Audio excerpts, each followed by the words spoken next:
멀지 않아요? 상당히 생각 같아서는 이 앞에 내려가서 이렇게 하고 싶은데, 여러분들이 혹시 기적을 베풀 수 있는 능력이 있다라고 하시면 어떤 기적을 행하기를 원하십니까? 전혀 뭐 기적을 행하고 싶어 하지 않는 표정들이시는데, 그런 능력이 우리들한테 있다고 한다면 얼마나 재밌고 또 신나고 어떤 때는 막 흥분되지 않겠어요? 어떤 기적을 여러분께서는 일으키고 싶으십니까? 제가 왜 제 전화기를 받느냐면, 제가 1시에 제 설교를 끝내는 것으로 제 타이머를 제가 맞춰놨어요. 혹시라도 여러분께서 이렇게 제가 항상 설교할 때마다, 깊은 교회 와서 설교할 때마다 항상 하는 말인데, 조금 길다고 생각하시면 제게 신호를 주십시오. 그럼 제가 바로 끊겠습니다. 알겠습니까? 우리가 성경을 볼 때마다, 성경을 볼 때 특별히 신약 성경에서 예수님의 그 기적을 이렇게 많이 볼 때가 있습니다. 재미난 것은 사복음서 중에서 특별히 재미난 복음서가 있는데, 마가복음서 같은 경우는 거의 매 장마다 하는 예수님께서 이렇게 기적을 일으키시는 장면이, 특별히 귀신과 관계되는 장면이 마가복음에는 많이 나옵니다. 거의 매 장에서 예수님께서 귀신을 내어쫓으시는 일이 마가복음에 이렇게 있습니다. 의심스러워 하시는 분들이 있으실 것 같은데 나중에 한번 댁에 가서 한번 확인을 해보십시오. 마가복음 참 재미있는 복음입니다. 근데 제가 왜 이 얘기를, 기적에 대해서 얘기를 하느냐면, 오늘 같이 보고 있는 요한복음 9장입니다. 요한복음 9장 1절에서 7절까지 우리가 말씀을 읽었는데, 잘 아시는 말씀이죠? 또 역시 대답을 안 하시기로 여정하십니다. 시종일관, 초지일관이니까 또 그런 건 참 좋은데 바꿀 건 좀 바꾸십시오. 무슨 말 하려고 하는지 또 간단하게 본문은 예수님께서 이렇게 날 때부터 소경된 사람을 고쳐주시는 아주 어떻게 보면 보통 그런 기적의 이야기인데, 복음서에서 예수님께서 기적을 일으키실 때는 그분만의 그 독특한 목적이 있으십니다. 그러니까 기적을 일으켜서 예수님이 어떤 뭘 자랑하시기 위한 것이 아니라, 우리 신학자들은 예수님께서 기적을 일으키시는 그 이유에 대해서 이렇게 결론을 내렸는데, 뭐라고 하냐면, 예수님께서 기적을 일으키시는 것은 거의 대부분이 하나님의 나라를 설명하시는데 그 목적이 있으시다라는 것입니다. 이해되시죠? 그런데 안타깝게도 많은 사람들은 예수님께서 기적을 일으키시는 그 기사들을 읽을 때마다 그 기적 자체에 몰두해서 예수님께서 이 기적을 통해서 하나님의 나라의 어떤 측면을 설명해 주시고 싶어 하시는가를 간구할 때가 있습니다. 그래서 여러분께서, 우리 기쁜 교회 성도들은 앞으로 이 복음서를 읽으실 때 예수님의 기적에 관계된 그 본문을 읽으시면 좀 긴장을 하시고, 예수님께서 이 본문을 통해서 이 기적을 통해서 특별히 어떤 말씀을 하시기를 원하시는가를 한번 여러분께서 한번 발견해 보시면 좀 더 이렇게 더 생동감 있는 성경 공부가 될 것이라고 생각합니다. 오늘 이 본문은 여러분 잘 아시죠? 한 번도 처음 봤다, 오늘 정말 처음 보는 것이다 생각하시는 분 계십니까? 없으시라고 생각하는데, 근데 여러분 이 본문을 보면 여러분 좀 고개가 갸우뚱거리지 않아요? 그도 그럴 것이, 예를 들어서 지금 이제 예수님께서 이 기적을 일으키신 그 과정이 너무 좀 지저분하지 않습니까? 터놓고 얘기하면 좀 지저분하잖아요. 그럼 입장을 바꿔놓고, 제가 지금 여러분 중에 앞으로 내려가서 여러분 중에 혹시라도 이렇게 눈먼 사람 있는데 그 사람을 고쳐준답시고 침을 딱 뱉어가서는, 그 흙을 딱 해가서는, 이 사람이 지금 자기가 앞을 못 봤기 때문에 아무런 말을 안 하는 것이지, 만약에 앞을 좀 보는 사람 시력이 약시였다고 한다면 아마 제가 이 사람 입장에 이렇게 얘기했을 것 같아요. 아, 예수님 뭐 고쳐주는 것까지 좋은데 좀 다른 방법 좀 없습니까? 좀 문화적인 방법, 좀 이렇게 세련된 방법 없으시겠습니까? 아, 그럴 수 있지 않겠어요? 근데 재미난 것은 이 본문에서 예수님께서 다른 기적을 일으키실 때의 예수님의 그 태도와 방법과 과정 이거하고 이 본문에 나오는 예수님께서 이 사람을 고치시는 과정이 조금 지저분합니다. 여러분들 뭐 인내력이 다 많으신 사람처럼 다 가만히들 계시는데 나중에 김용태 목사님 오시면 제가 이 본문을 그대로 이렇게 말씀을 드릴 테니까 김용태 목사님 보고 여러분 한 사람 한 사람 침 뱉어서 이렇게 진흙을 한번 저기 다 발라보라고 하시면 여러분 어떤 모습이 될지 모르겠어요. 그러니까 이제 이 본문을 읽으면서 우리가 당연히 이렇게 자연스럽게 떠올려야 되는 질문은 무엇이겠습니까? 예수님께서 왜 굳이 그런 방법을 택해서 이 사람을 고쳐주셨어야만 됐는가? 라는 그 질문이 자연스럽게 나와야 되는 것입니다. 맞습니까? 그러니까 그런 초점을 가지고 이 본문을 같이 이렇게 같이 보시면 참 좋겠다 생각됩니다. 근데 오늘 제가 제목을 뭐라고 붙였어요? 아직까지도 이렇게 대답을 안 하시기로 작정한 사람들이 많습니다. 다시 좋게 말할 때 좀 대답을 해 주십시오. 제목이 오늘 뭐라고요? 예수님께서 오십니다. 여러분들이 오늘 저를 보셨다가 잊어버리시는 건 참 좋습니다. 그런데 제목은 잊어버리지 마십시오. 제가 우리 기쁨교회에서 오늘까지 아마 제가 5번 설교를 하는 것 같은데 물어보고 싶은 마음이 간절합니다. 첫 번째 설교 어떤 것이었는지, 두 번째 설교 물어보는 것 자체가 상당히 좀 시험들게 할 수 있는 건데 나중에 또 와서 또 물어볼 수 있을 가능성이 있으니까 오늘 좋게 말할 때 오늘 이 제목을 꼭 기억하십시오. 시작. 예수께서 보신지라. 옆에 사람들 한번 째려보시면서 다시 한번 해봅시다. 시작. 예수께서 보신지라. 근데 왜 제가 이 본문 이 제목을 갖다가 이렇게 잡았고 또 옆에 사람들 째려보면서 흙여보면서 같이 하라고 했느냐 하면 이 기적의 시작이 예수께서 보신 것에서 시작됩니다. 그렇죠? 1절 보게 되면 예수께서 길 가실 때에 제가 보는 성경은 쉬운 성경은 아닙니다. 어려운 성경입니다. 예수께서 길 가실 때에 날 때부터 소경된 사람을 보신지라라고 했어요. 그러니까 약간 쉬운 성경하고는 약간 맛이 좀 틀립니다. 예수께서 길 가실 때에 날 때부터 소경된 사람을 보신지라 하는데 이 길 가실 때가 어떤 상황이냐면 그 앞에 8장 마지막 절을 보게 되면 예수님께서 가시는 그 길 상황이 약간 설명이 됩니다. 그 앞에 8장 마지막 절을 보게 되면 예수님께서 지금 어떻게 하면은 쫓겨가신 도망치시는 상황입니다. 그죠? 왜 그런 상황이 벌어졌느냐면 예수님께서 아버지와 나는 하나다라고 하면서 이렇게 얘기를 하니까 유대인들이 그 말을 듣고서 너무 참남하다. 너무 버릇이 없다. 막 그래가서 돌을 들어서 모세 율법에 따르면 이런 사람은 반드시 돌로 쳐 죽일 수 있도록 되어 있습니다. 그러니까 이 새파랗게 젊은 30대 한 청년이 다른 것도 아니고 하나님과 나는 하나다라고 하니까 이 사람들이 너무 해다 싶어서 돌로 예수님을 치려고 막 하는 그 상황이고 그래서 그 상황에서 예수님께서는 그 상황을 벗어나기 위해서 쉽게 말하면 좀 도망치시고 있는 길 가실 때에 뭘 했어요? 이 사람을 보신지라는 상황이 이해가 되시죠? 그러니까 예수님께서 이 본문 1절에서 길 가실 때 물론 8장 마지막 절과 9장 1절을 억지로 이렇게 시간대를 이렇게 억지로 맞추는 것은 무리일 수도 있겠습니다만 그러나 주어진 8장 마지막 절을 이렇게 상황을 보게 되면 9장 1절에 그 길 가실 때 상황이 그런 상황일 수도 있다라는 것을 이렇게 전제를 하고 오늘 이 말씀을 같이 듣기를 원하는 것입니다. 그러니까 지금 예수님께서 이 사람을 보시는 것이 그냥 보통 상황 속에서 예수님께서 보시는 것이 아니에요. 그죠? 벽을 보고 얘기했어요. 좋게 말할 때 이게 답들을 하세요. 아니면 더 길게 하겠습니다.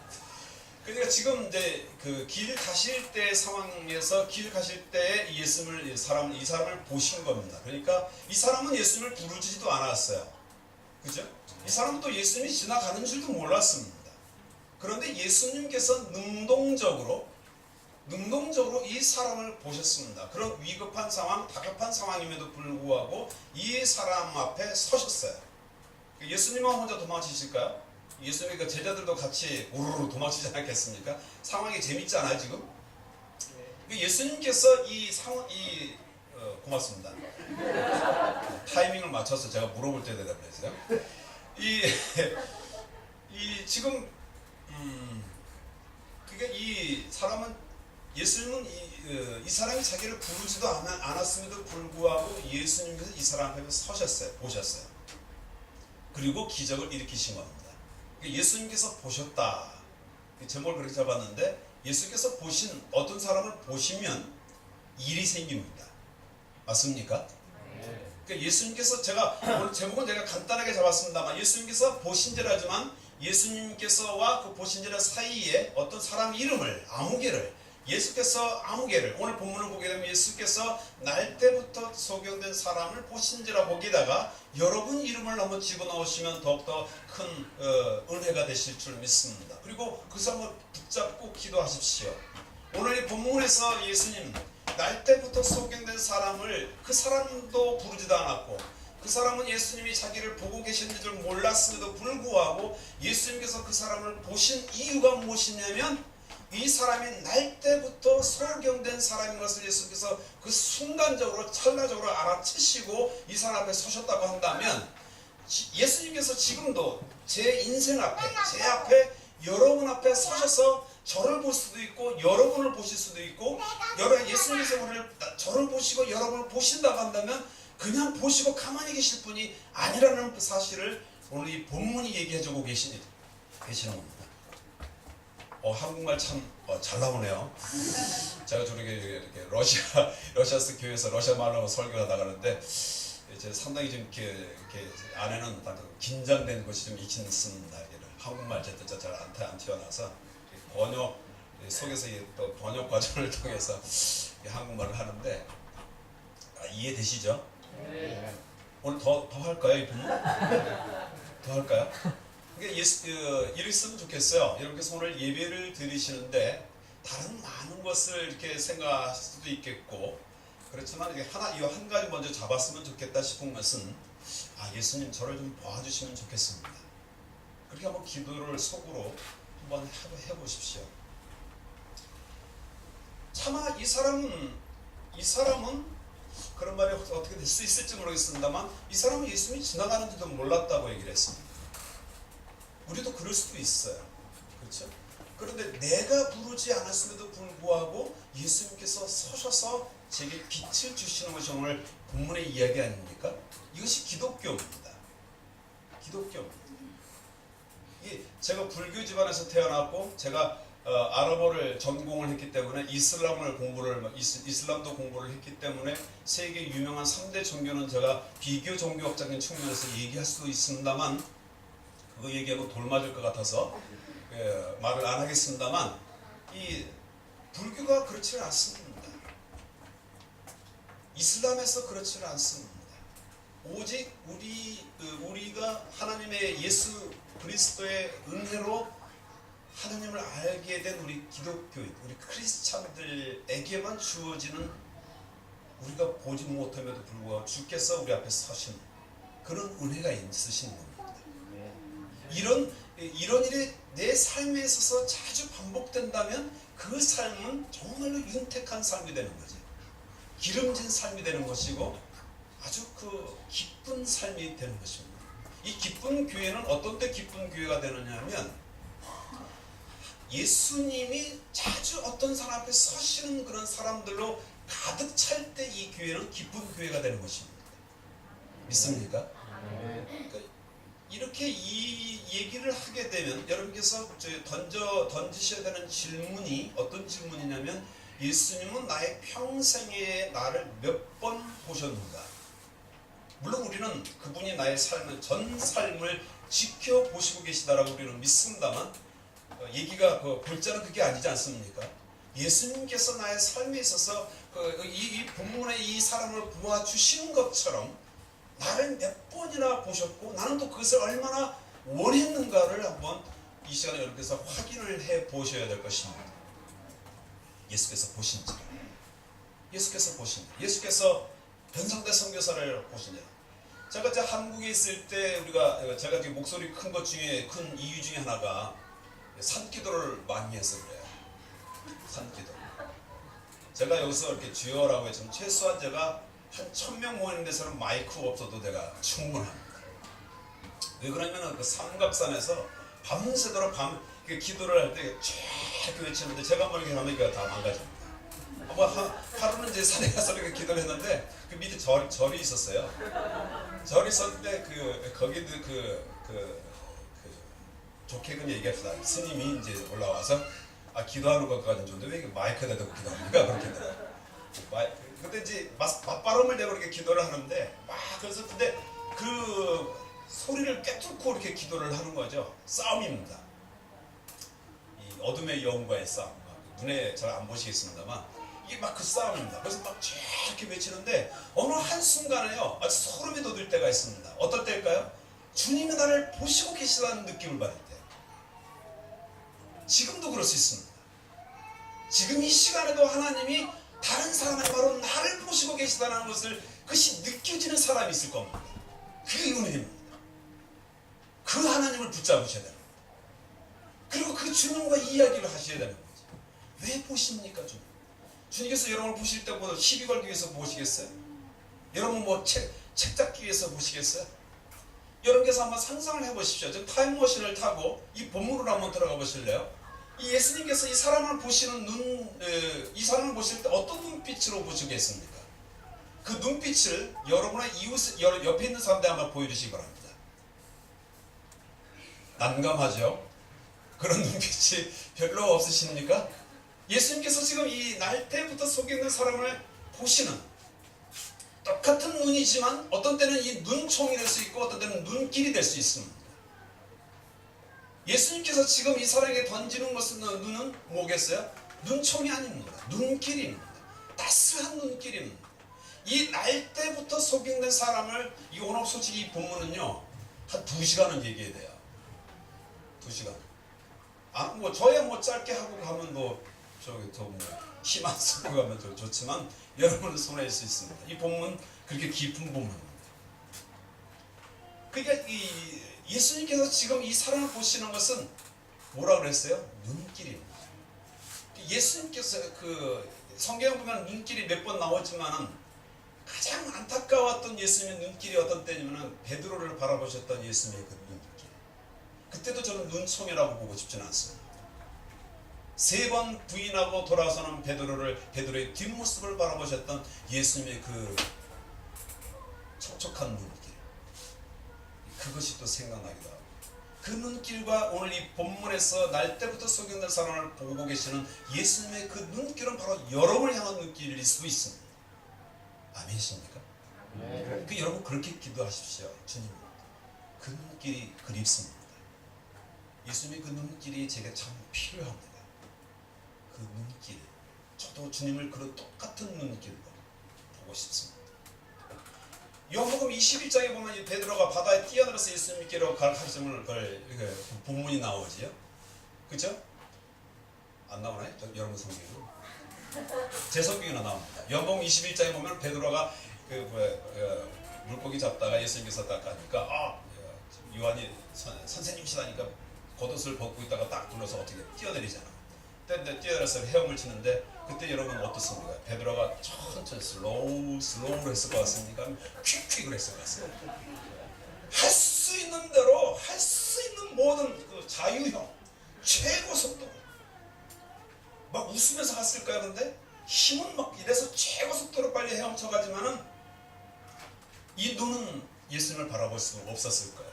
예수님 쪽을 해석하지만 그래서 이제 예수님은 또 그 베드로를 저 뛰어내린 놈 누군지 알죠? 예수님 바로 저 분명히 베드로를.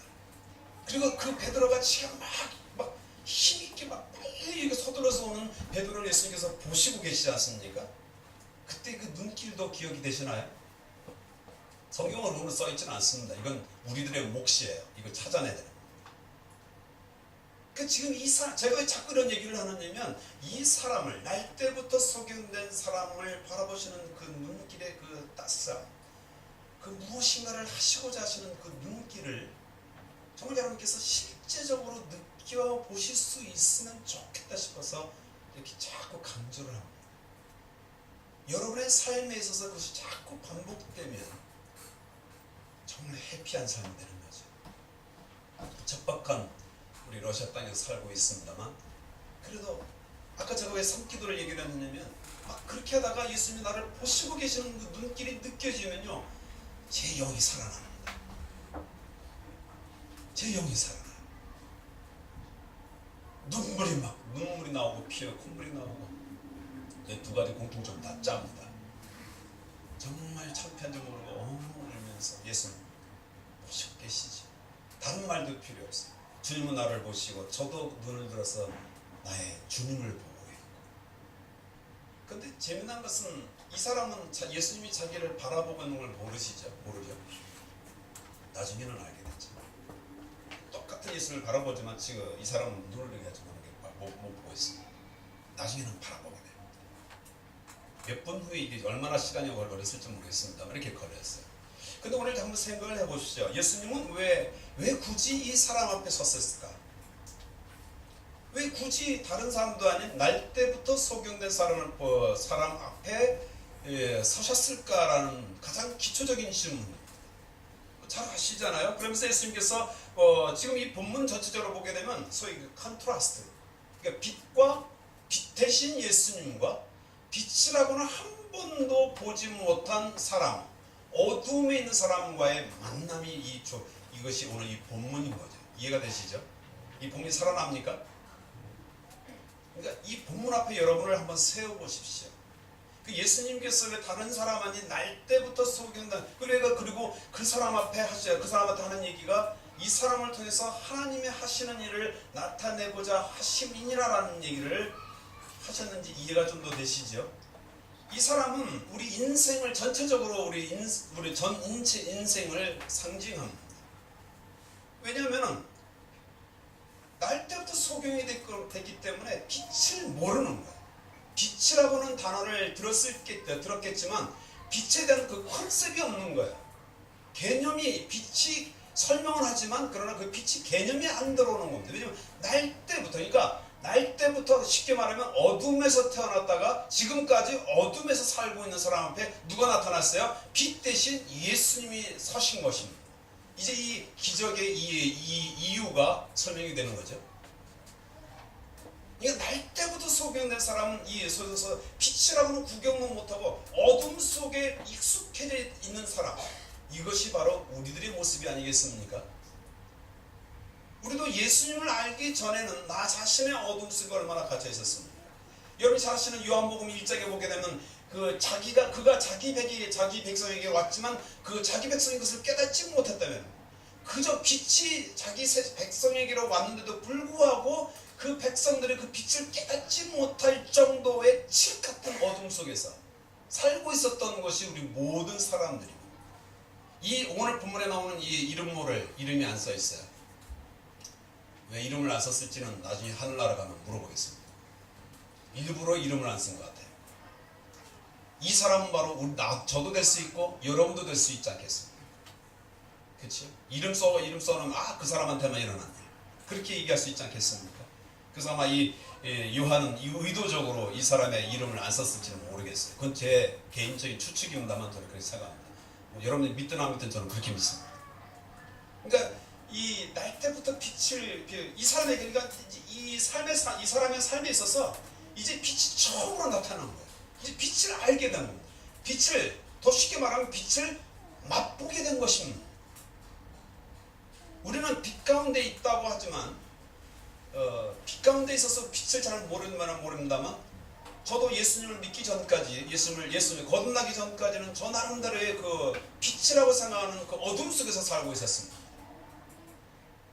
제 나름대로 생각하는 빛이라고 생각하는 어둠 속에서 살고 있었다가 진짜 빛을 만나니까 제가 그동안 빛이라고 생각했었던 그 모든 것들이 다 사그라들더라.